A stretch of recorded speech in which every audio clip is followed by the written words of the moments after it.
አንዳንዴ ጥሩ ሁኔታ ላይ ሆነ ከሆነ ሰው ጋር ጥቂት ደቂቃዎችን ካሳለፍክ በኋላ ግን ምንም አካላዊ ሥራ ሳትሠራ አካል ዝሎ፣ ስሜት ተቀይሮ፣ አቅም አጥተህ ማሰብ ተስኖ ግራ ተጋብተህ አታውቅም?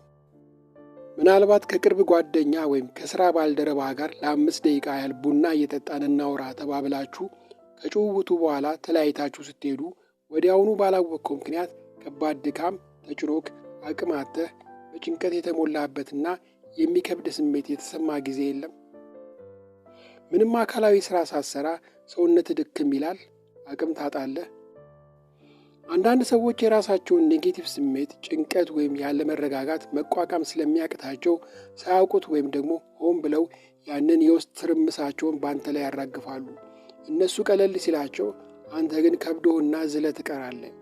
ይህ ሁኔታ በሰዎች መካከል በስውርና በረቂቅ ሳያውቁት ወይም ሆን ብለው የሚካሄድ በስሜት መዋረስ የሚመጣ የጉልበት መመጠጥ ሂደት ወይም የኃይል ስርቆት የምንለው ነው።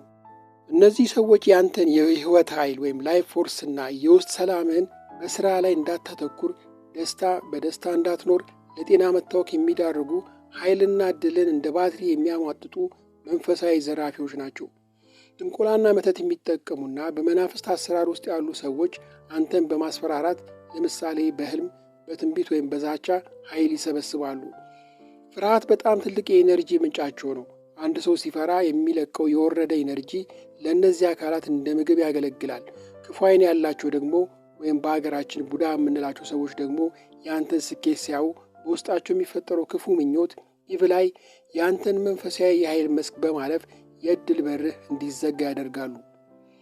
ዕድል ዝም ብሎ በአጋጣሚ ይመጣ ሳይሆን የአንተ ውስጣዊ ሰላምና ደስታ የሚስበው አዎንታዊ ክስተት ነው።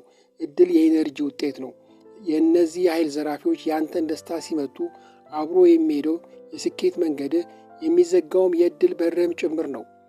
ኢነርጂ ሲሰረቅ የኃይል መጠን ዝቅ ይላል። በዚህ ጊዜ የምትስበው መልካም ዕድሎችን ሳይሆን ጭንቀትና መሰናክሎችን ይሆናል። የኢነርጂ ቫምፓየሮች ወይም ጠንቋዮችና መተተኞች የአንተን ብርሃን ሲሰርቁ በዙሪያ ጥቁር ደመና ወይም ጥላ ይጥላሉ። ይህ ጥላ አዳዲስ ዕድሎች ወደ አንተ እንዳይመጡ ይጋርዳቸዋል። የጀመርከው ሥራ የማይሳካው፣ ሰዎች ያለ ምክንያት የሚጠሉ፣ በረከት የሚርቅ ኃይል ስለተመጠጠ ነው። ብዙ ሰዎች ዕድል የተዘጋ ይላሉ። ነገር ግን የተዘጋው ዕድላቸው ሳይሆን ብርሃናቸውን የሚመጥ ቫምፓየር ሰዎች በአካባቢያቸው ስላሉ ነው። በዛሬው ቪዲዮአችን ይህን ስርቆት የሚፈጽሙ ሰዎችን እንዴት እንደምንለያቸው፣ ምልክቶቹ ምን እንደሆኑና ራሳችንን ከእነዚህ ቫምፓየርና ዕድል ዘራፊዎች እንዴት መጠበቅ እንደምችል ተግባራዊ መንገዶችን እናያለን። አብራችሁን ቆዩ። እኛ ሰዎች ሌላው የሚሰማውን ስሜት የመጋራት ተፈጥሮ አለን። አንድ ሰው በጭንቀት ከተሞላ የአንተ አእምሮ ያንን ጭንቀት እንደ ራሱ አድርጎ ያስባል። አንድ ሰው እንድትቆጣ፣ እንድታዝን ወይም የጥፋተኝነት ስሜት እንዲሰማ ካደረገ በተወሰነ መልኩ አንተን ተቆጣጠረህ ማለት ነው። ይህ የስሜት ቁጥጥር ለዛ ሰው የኃይል ምንጭ ይሆነዋል ማለት ነው። የአንተን ደስታ፣ ጊዜና ጉልበት ከእነዚህ ዘራፊዎች ለመጠበቅ እነማን እንደሆኑ በቅድሚያ የምትለይባቸው ምልክቶችና ባህሪያቸውን እንደሚከተሉት ናቸው። አንደኛ፣ እነዚህ ሰዎች የተለየ ባህሪ ያላቸው። ለምሳሌ የአንተን አዛኝነትና ደግነት እንደ ማገዶ ይጠቀማሉ። ሰው ችግር ሲገጥመው እንድታጽናናውና መፍትሄ እንድትሰጠው ሲል ያማክራል። እነዚህ ሰዎች ግን የአንተን መፍትሄ አይፈልጉም። የሚፈልጉት የአንተን የጭንቀት ተካፋይነት፣ ትኩረት ብቻ ነው።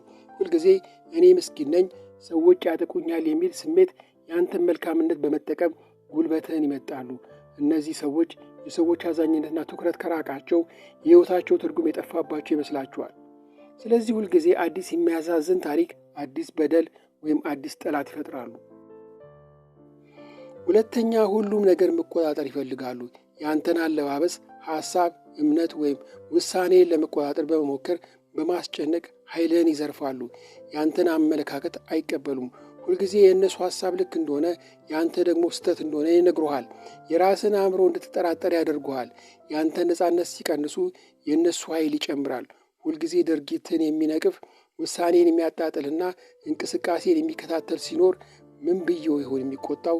ይህንስ ብናገር እያልክ ራስን ሁልጊዜ ትጠራጠራለህ። በከፍተኛ ጭንቀት ውስጥ ሆናለህ። ይህ የማይቋረጥ ጭንቀት፣ ራስን የመከላከል ትግልና እነሱን ለማስደሰት የምታደርገው ጥረት የአእምሮና የስሜት ጉልበትን ሙሉ በሙሉ ይበለዋል። ከአካላዊ ድካም በላይ የሆነ የስሜት መዛልም ይመጣብሃል። ሶስተኛ፣ ትኩረት ካላገኙ መኖር አይችሉም። ልክ እኛ ለመኖር አየር እንደሚያስፈልገን ሁሉ ለእነሱ ደግሞ የሰዎች ትኩረት እንደ ኦክሲጅን ነው። በጩኸት በጭቅጭቅ ወይም በውሸት ትኩረትን ወደ እነሱ እንዲዞር በማድረግ ያንተን ሰላም ወደ እነሱ ይወስዳሉ። አራተኛ፣ በሰላም መኖር አይችሉም። ሁልጊዜ አደጋ አለባቸው።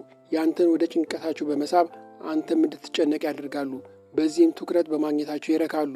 ግልጽ ባልሆነ ንግግር ግራ በማጋባት ኃይልህን ይሰርቃሉ። ምን ማለቱ ነው? ምን ማለቱ አይሆን ብለህ ለሰዓታት እንድታሰብ በማድረግ አእምሮን እንድታደክም ያደርጋሉ። በዚህም ኃይልህን ይመጣሉ። አራተኛ፣ ያንተን ስኬት በማሳነስ ኃይልህን ይሰርቃሉ። ለምሳሌ ጥሩ ዜና ስታወራላቸው ወዲያውኑ ያንተን በማጣጣል የእነሱ እንዴት እንደሚበልጥ በማውራት ትኩረቱን ወደ ራሳቸው ያዞራሉ። እንግዲህ የውስጥ ሰላም እንደ ባትሪ የሚያሟጥጡትን ነፃነትህን ቀምተው የእነሱን የበላይነት የሚገነቡትና ትኩረትን በኃይል ለመውሰድ የሚጋደሉትን ሰዎች ጠባይ መረዳት የመጀመሪያው እርምጃ ነው። እነዚህን ባህሪ ጠባይ ያላቸውን ሰዎች ካወካቸው ለማስተካከል መሞከር ያንተ ኃላፊነት አይደለም። ያንተ ቀዳሚ ኃላፊነት ያንተን ጤና መጠበቅ ነው። በመሆኑም በዙሪያ ያሉትን የኢነርጂ ቫምፓየሮች በብልሃት ለመግታትና የስሜት ደህንነትን ለማረጋገጥ የሚረዱን ነጥቦች በዝርዝር እንመልከት። አንደኛ፣ ከእነዚህ ሰዎች ጋር የምታሳልፈውን ጊዜ ገድበው። ለምሳሌ በአካል ስትገናኝ ወይም በስልክ ስታወራ በጣም ደስ ይለኛል፣ ግን ከ10 ደቂቃ በኋላ ሌላ ቀጠሮ አለኝ በማለት አስቀድመ ንገራቸው። ይህ የራሳቸውን ችግር በአንተ ላይ የሚያራግፉበትን ጊዜ ያሳጥረዋል። ሁለተኛ፣ ያለምንም ይሉኝታ አልችልም ማለትን ልመድ። የእነሱን ችግር ለመፍታት ወይም እነሱን ለማዳመጥ ሁልጊዜ ዝግጁ መሆን የለብህም። ማብራሪያ መስጠት የለብህም። በቀላሉ አሁን አይመቸኝም ወይም ይህም ማድረግ አልችልም ማለት በቂ ነው። ሶስተኛ፣ ችግራቸውን ሲነግሩ ከሰማቸው ወደ ውስጥ ላለማስገባት ሞክር። እንደ ድንጋይ ግድግዳ ሁን። ስሜት አልባ አጭርና አሰልቺ ምላሾችን ስጣቸው። ለምሳሌ እሺ፣ አሃ፣ ገባኝ ብቻ በላቸው። ይህኔ ከአንተ የሚወስዱት ስሜታዊ ምላሽ ቁጣ፣ ንዴት፣ ጥልቅ ሐዘን ካጡ አንተን መጋለባቸውን ያቆማሉ። አራተኛ፣ ስለ ችግራቸው ብቻ ሲያወሩ ውይይቱን ወደ አዎንታዊ ወይም ወደ ሌላ ርዕስ ቀይርባቸው። ለምሳሌ ያጋጠመ ነገር ያሳዝናል፣ ግን ዛሬ ስለመጣው አዲሱ ፊልም ሰምተሃል ወይም አይተሃል በማለት ትኩረታቸውን አስቀይስባቸው። አምስተኛ፣ ስለ ችግራቸው ሲያወሩ የሚናገሩት ነገር የአንተ ችግር እንዳልሆነ እና አንተ እነሱን የመርዳት የማዳመጥም ግዴታ እንደሌለብህ ራስህን አሳምነው።